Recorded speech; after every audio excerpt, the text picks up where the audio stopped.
Son mari est revenu du travail, mais il était mort depuis 3 ans. Mettez des cœurs en commentaire. Dans un village reculé du Nigeria, vivait Olamide, connu pour sa douceur et sa gentillesse.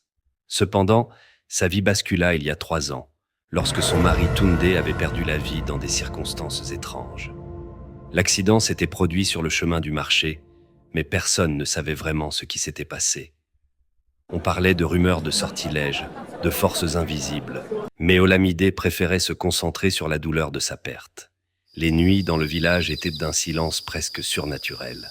Mais une nuit, alors qu'elle s'apprêtait à dormir, un bruit sourd retentit depuis la porte de sa cour. Elle se leva d'un coup, une sensation glacée parcourant son échine.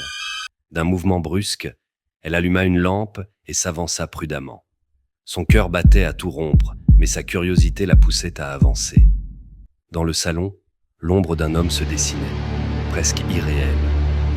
Olamide se figea, la gorge serrée. Il était là, Tunde. Mais il n'était pas celui qu'elle avait connu. Ses traits étaient pâles, ses yeux étaient noirs, comme si l'âme qui l'habitait n'était plus la sienne. Il était vêtu comme autrefois, dans ses vêtements de travail. « Ma chérie, tu ne m'attendais pas ?» Sa voix était douce, mais une froideur surnaturelle émanait de chaque mot. Olamide recula d'un pas, son esprit se noyant dans l'incompréhension. « Non, ce n'est pas possible. Tu es mort, » bégaya. Mais Tunde ne réagit pas, comme si ces mots n'avaient aucune signification pour lui. Il s'assit calmement sur le vieux tabouret en bois, comme s'il revenait d'une simple journée de travail. « Tu ne veux vraiment pas m'aider ? Je ne peux plus attendre. » Paniquée, Olamide se précipita hors de la maison. Elle se rendit directement chez Maman Ugochi, la doyenne du village, connue pour ses connaissances en mysticisme et en traditions anciennes. La vieille femme l'écouta attentivement. « Olamide, dit-elle d'une voix basse, si Tunde est revenu, ce n'est pas un simple accident. » Olamide se souvint alors des derniers jours de Tunde. Il avait changé, devenant distant, étrange.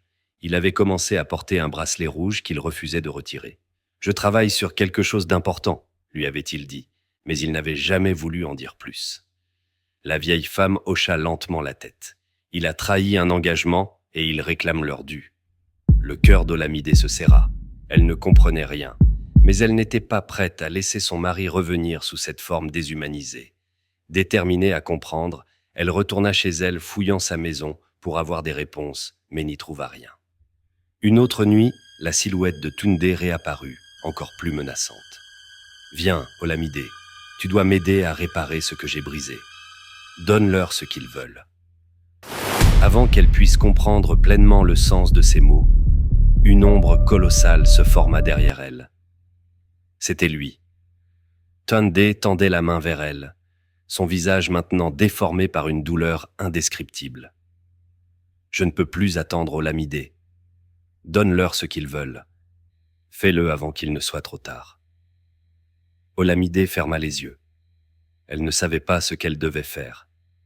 Mais elle était prête à sacrifier ce qu'elle avait de plus précieux pour sauver son âme. Abonnez-vous pour la suite.